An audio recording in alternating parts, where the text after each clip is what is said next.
Here I'm one of the facilitators in the forum. Our role was to hear all the partners, their needs, and to design the event program and to facilitate together with Ilse. That's what I do most of the time in my life. I think for the last probably 25 years, I've been working as a trainer, facilitator, consultant, sometimes in the youth field and in some related fields. Yeah, so this is my typical role, to work with people, groups of people, designing learning processes for them, helping them to explore the topics which are relevant for them and for society in this case. So yeah, that's basically my role here. I think I've learned a lot. I think each time I facilitate an event or training or meeting or seminar, I always learn a lot from participants, from different perspectives they have on the topic, from insights or angles which didn't actually cross my mind, and I always feel that my mind expanded at least for a couple of percent. So it was interesting yesterday, one of the teachers said, teachers are youth workers too. And that was really expanding my understanding of the concept of youth work and the concept of teacher. Probably I will never see it again the same.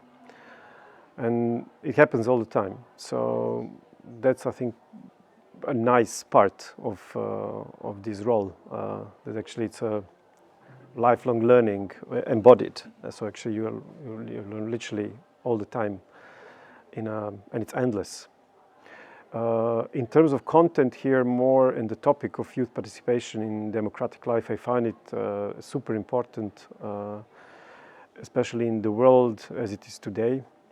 We heard yesterday the data from one of the research projects around the world democracy that we have returned to the level of democracy in the world that was in 1986, which is scary in a way, that actually more than 70% of world population lives in autocracies, and I think that's an alarm. That's an important thing to take into account and try to do something. So that's partially why we are here. First of all, we should not see youth participation as an antidote or solution for all societal problems. I think it's also unfair to put all responsibility to young people. Yeah, we usually speak about young people as change makers, but and the future of society or the world. But at the same time, I think the number of crises that we have at the moment have not been created by young people. So to say, I think youth participation is super important for them to be the change they want to see in the world. But at the same time, I think the responsibility for changing the actual situation is not only on young people. Nevertheless, I think it's important, I think also being a parent as well, not just a facilitator. And I have a son of 19 years and old, and he's just finished secondary school.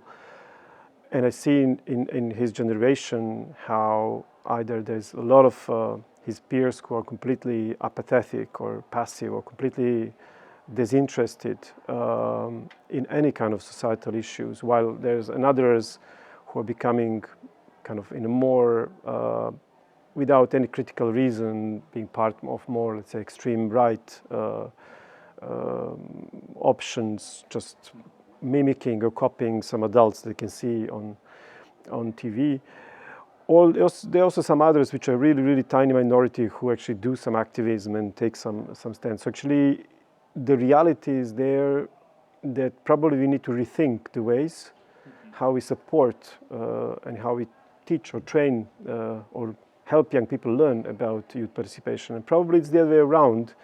Probably now we have to learn from them a little bit about what motivates them, what are the current ways that young people get engaged, and use that as directions and ideas for projects that we can create here. Probably in some countries there are already good funding solutions for actions like this. So maybe in some countries this is not the first thing that people will use, but in some countries where there is no governmental funding, or countries that actually live in autocracies, like this 70% of world population at the moment, for them I think European funding could be sometimes the only funding that you can actually use for anything that is more critical towards the current politics or mainstream politics or government. So in that sense, it provides more sense of freedom, autonomy, and chances to do something differently. So these programs are super important, I think, and they can be not only for individual learning, but also for the communities and generally, I think, for the youth sector actually to have a bigger impact on the change they want to see. I see the need to rethink the way we work with young people. So apart from that, I think I think this is the way I can contribute. Somebody said you feel the meaning of life when you do a meaningful work. I mean, you discover a meaningful work. I think I discovered this probably almost 30 years ago.